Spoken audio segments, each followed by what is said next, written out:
Hey everyone, we are back with another What Sold. This is going to be 2 days of sales on eBay, a bit probably smaller than the total number of sales just because we're only doing 2 days. Usually we do 3 or 4 from my eBay store of what sold, but the next batch is from the time I was on vacation, so I want to do that whole week or so at one video just to kind of go over what happened during that week while I was on vacation. So we'll get to that in the next one. We'll just handle these 2 days now.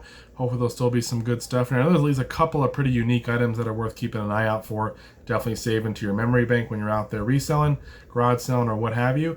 And I do have a couple questions I want to answer on the back end, so I'll put those on the back end. So let's get into it. Ren and Stimpy Quest for the Shaven Yak. Sega Game Gear game. This is from the big video game buy I bought from the lady at the garage sale. We ended up spending $540. I got some questions about why I paid her so much. Why was I telling her what stuff was worth? And the answer was, you didn't see all the footage, but she had a long conversation about some things that happened with her sons, and these were their games, and she wasn't sure about selling them or what she wanted to do. She wanted to make sure she was getting a fair price. She was moving all kinds of stuff there, and I don't want to get into too much detail because it's her personal stuff, but there was a reason why I offered her a lot more than I normally would, and it still worked out. It left me plenty of room for profit, and you're going to see sales from that in the coming months. But this game was in there. This Game Gear game sold for $40, shipped right away. I think within like 4 hours of listing it. I also sold a Naughty by Nature. This is one of those hip-hop rap cassettes, sold for $10.79. I told you guys, look out for the rap and hip-hop stuff. The cassettes, the magazines, they do really well. This was also from that video game by a Sega Game Gear. This is the super wide like magnifier. It's also in the box. It sold for $30 shipped. It was used, but I still got $30 shipped out of that. 3 McDonald's Furbies. I sell a lot of the bigger Furbies, you know, like the ones that everyone probably knows of, but these are little plush Furbies from McDonald's. They were actually from, I think, the Rock and Roll buy. Surprisingly, they were just thrown in there. I lotted them together. It was number 1, 4, and 5, and I got $22.49 shipped for them. They went first class. So, and if there are loose, if you have the whole set of them loose, you can sell those as well. So keep an eye out for the old Furbies. Gamecube Controller. This is like the indigo or the purple one. This one sold for $32 shipped. I think this was also from that video game buy with the lady. This was one of the extra controllers I had, so I sold it separately. The Amplified Bible, this one sold for $28 shipped. It's from the big $950 book and paintball gun buy we had. Bought tons of books that day. You guys may have seen the video. But this one was also in there. And these Amplified Bibles, look out for them. This one's from 1982, and it's kind of more of a generic cover. There are like nicer leather-bound ones. Look out for those ones, especially from the 80s, 70s, or 80s. They do really well. But Amplified Bible is something to keep an eye out for. It's one of the Bibles that I feel like is worth your time. Here is a DeMarini CF6 Paradox bat. I got 2 bats, I think for $30 at a garage sale on a Friday. I had the day off, and I went out garage selling and picked up 2 bats. There was this DeMarini, and there was a Mako. I forgot which, Easton Mako. I forgot which one it was, but it hasn't sold yet. This one by itself sold for $90 shipped. It did have a couple of marks and scuffs, but it did not have any cracks or any dents. It wasn't caved in or anything. You got to check the bat for sure. Usually just run your hand over your fingers and try to feel if there's any cracks or creases, things like that. There might be some chips to the paint, you know, little scuff marks. You can get some of them off with the magic eraser, but be careful for like some serious damage because that'll affect the bat and how it performs. A lot of Sonim Bolt. These are a type of like kind of rugged cell phone. I've been selling those cell phones from the $60 cell phone buy. This was a lot of them. I just threw them together. They didn't have a ton of value on their own, but I sold them for $59.99 shipped. I want to say they went to LA or something really close to me, and I never heard back, so I'm assuming everything's good to go there. Here's a Woodrow Wilson yearbook from 1991. Took a best offer of $25. This is from Long Beach, California. I told you guys I like selling yearbooks. They're not always worth crazy money. Like usually I'm getting 25 to 30, 35 bucks maybe. But a lot of times they're cheap investments and they don't take up too much space, easy to ship, so I'll grab them and eventually they'll sell. Oddly enough, yesterday I sold a $55 one that I had just listed that night before, so there must have been someone in there important or someone was tracking that search or whatever, so they popped on it when it came up.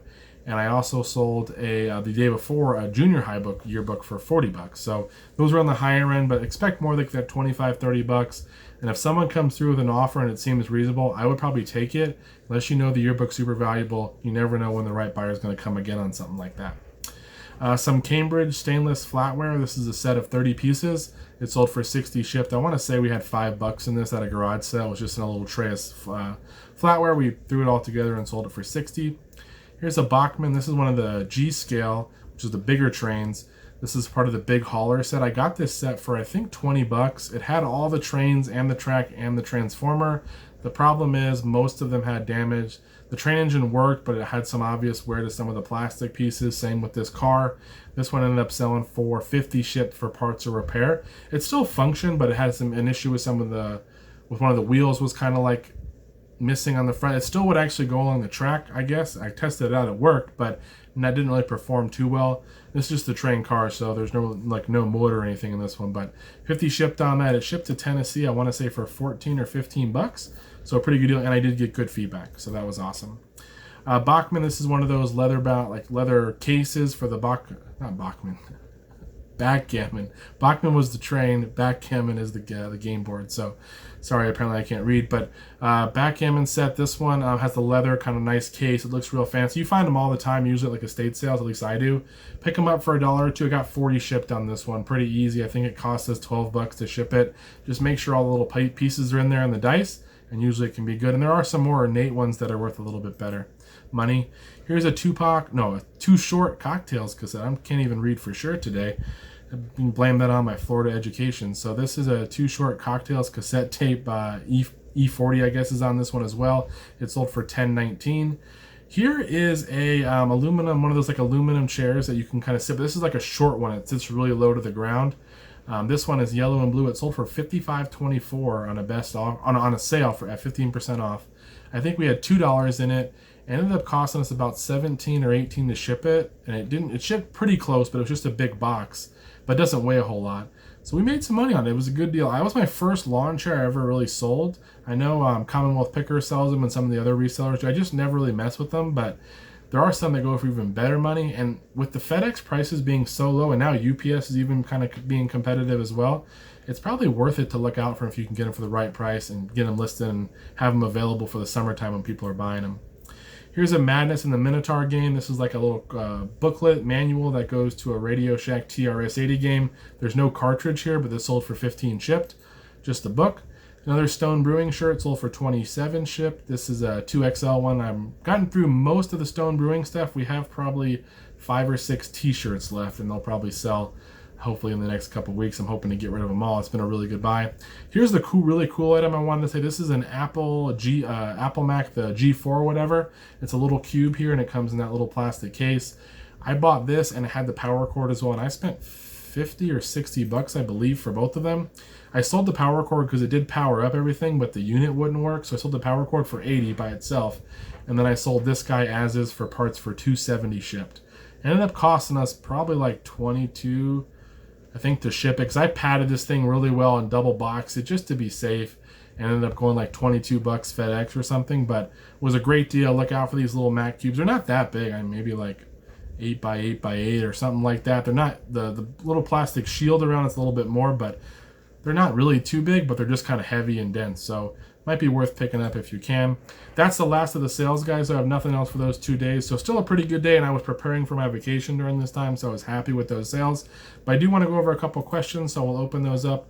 One of them I just got the other day, and I've gotten this one before, and I try to respond to your guys' questions on the actual YouTube comments just so you get the answers right away, or at least right away. And by right away, I mean like 3 to 5 business days, and during fourth quarter could be even further, so keep that in mind. But basically, one question that comes up, I think Kelly asked this one, and I'll try to put it on the screen if I remember.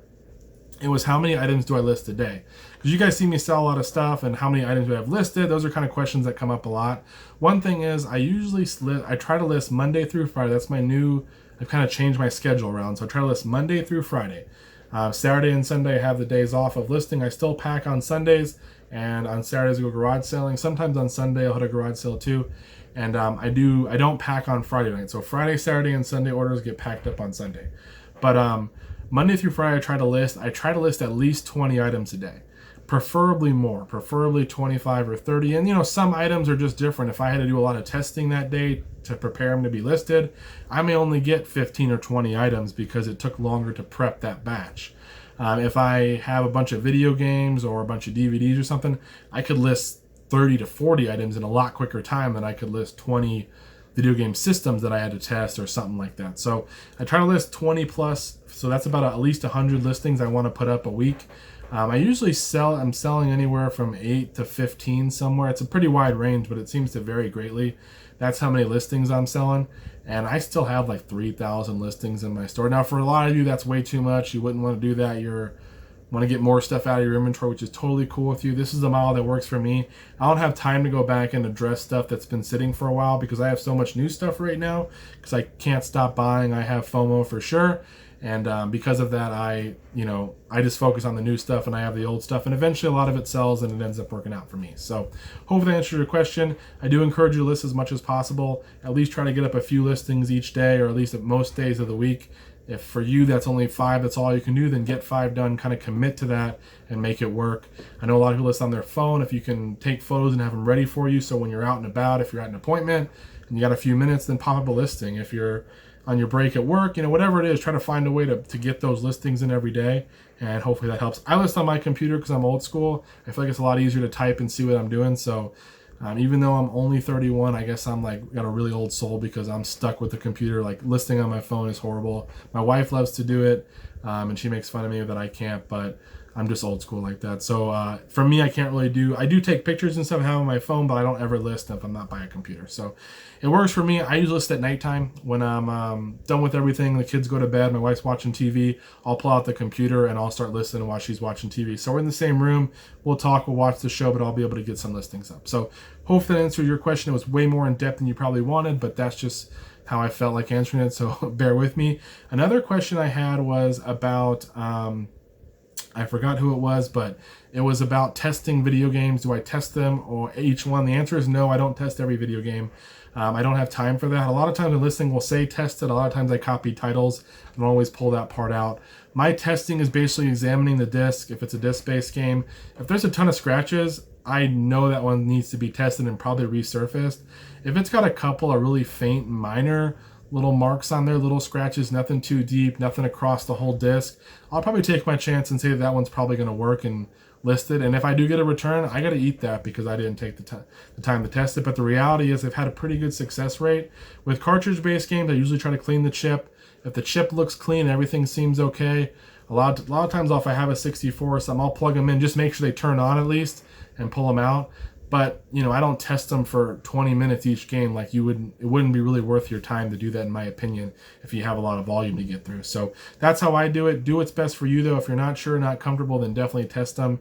If it's covered in scratches, then you definitely should test it and really probably have it resurfaced, even if it does work, just because it's going to be a cleaner disc and it's going to look better.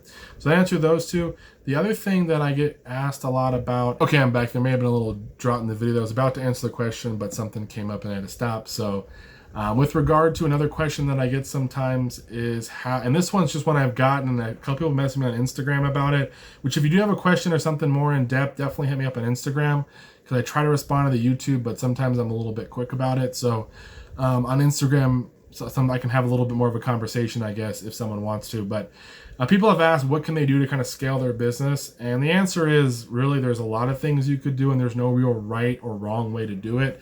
Whatever works for you. My model is not the same as everybody else's. What I would encourage you to do is, obviously, yes, try to network. That always helps. If you can find people that are buying storage units or that are running estate sales and you have a way to connect with them and pick up leftovers, or if you can get the storage unit guy to call you before he has the sale or whatever, if he has garage sales, or kind of give you a heads up of what's there so you can make that connection. That's a good way. Don't be afraid to ask people or tell people that you're a reseller, because sometimes at garage sales, people are like, oh, are you a reseller? And you're like, people don't want to say anything. You don't want to offend them.